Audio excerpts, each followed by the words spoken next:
Hi everyone, it's Lila, aka Dolphin Girl, and today I'm gonna be reading,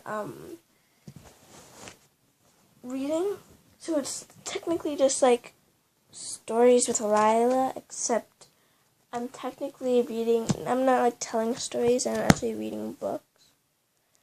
Today, I'm gonna be reading The Goblet of Fire, so it's gonna be like a series, and every day I think I'm going to read like 2 or 3 pages of Harry Potter and the Goblet of Fire, and then if I get requests for some other book, I'll do that after Harry Potter and the Goblet of Fire.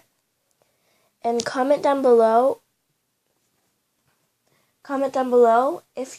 what books you'd like me to read, or if you'd like me to start and read the whole entire Harry Potter series or something. Okay, so let's get started. The villagers of Little Wing still called it the Riddle House, even though it had been many years since the Riddle family had lived there. It stood on a hill overlooking the village. Some of its windows boarded, tiles missing from its roof, and ivy spreading unchecked over its face. Once a fine-looking manor, and easily the largest and grandest building for miles round, the Riddle House was now damp, derelict, and unoccupied. The little Hamiltons all agreed that the old house was creepy. Half a century ago, something strange and horrible had happened there, something that the older inhabitants of the village still liked to discuss when topics of gossip were scarce. The story had been picked over so many times and had been brooded in so many places that nobody was quite sure what the truth was anymore. Every version of the tale, however, started in the same place, 50 years before, at daybreak, on a fine summer's morning, when the Riddle House had still been well kept and impressive. A maid had entered the drawing room to find the 3 riddles dead. The maid had run screaming down the hill into the village and roused as many people as she could. Lying there with their eyes open, cold as ice, still in their dinner things, she said. The police were summoned, and the whole of Little Hamilton had settled in shock, had seethed with shock, curiosity, and ill-disguised excitement. Nobody wasted their breath pretending to feel sad about the riddles, for they had been the most unpopular. Elderly Mr. and Mrs. Riddle had been rich, snobbish, and rude, and their grown-up son, Tom, had been, if anything, worse. All the villagers cared about was the identity of their murderer, for plainly 3 apparently healthy people did not all drop dead of natural causes on the same night. The hanged man, the village pub, did a roaring trade that night.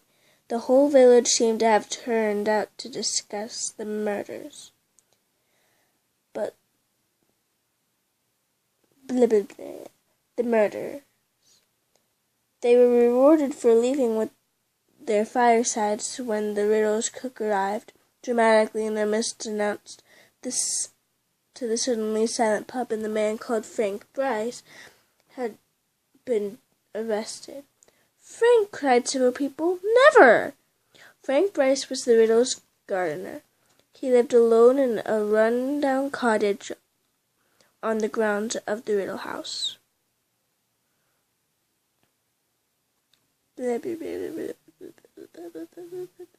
On the grounds of the Riddle House.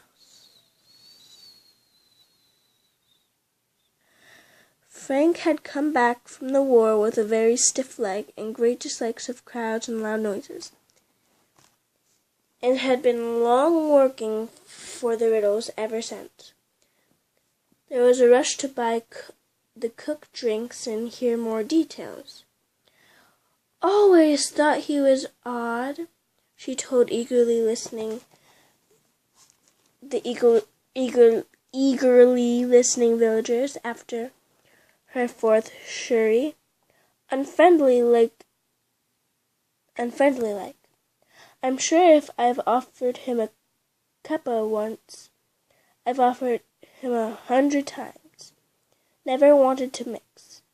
He didn't." "Ah, now," said the woman at the bar, He had a hard war, Frank. He likes a quiet life. There's no reason to—" "Who else had the key to back door then?" barked the cook.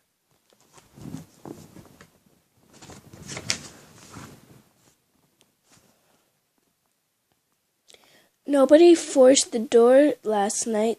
No broken windows. All Frank had to do was creep up to the big house where we were all sleeping." The villagers exchanged dark looks. "I always thought he had a nasty look about him, right enough," grunted the man at the bar. "War turned him funny, if you ask me," said the landlord. "Told you I wouldn't like to get on the wrong side of Frank, didn't I, Dot?"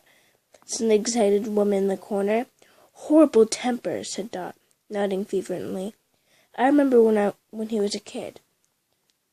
By the following morning, hardly anyone in Little Hangleton doubted that Frank Bryce had killed the Riddles.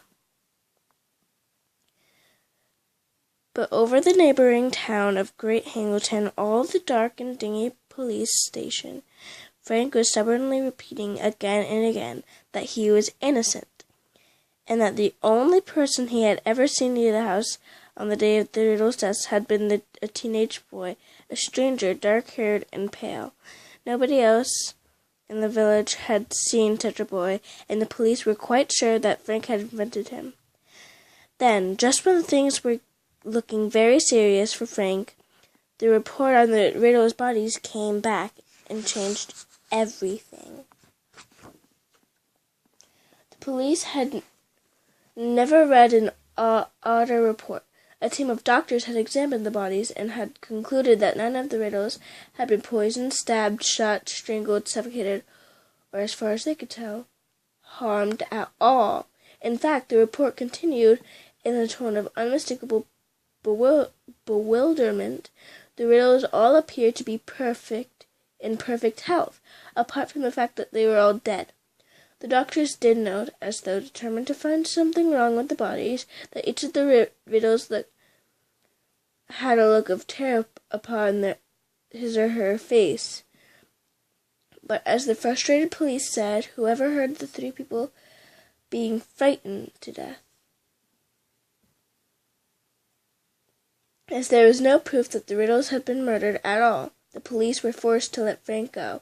The Riddles were buried in the Little Hangleton churchyard, and their graves remained objects of curiosity for a while. To everyone's surprise, amid a cloud of suspicion, Frank Bryce returned to his cottage on the grounds of the Riddle house.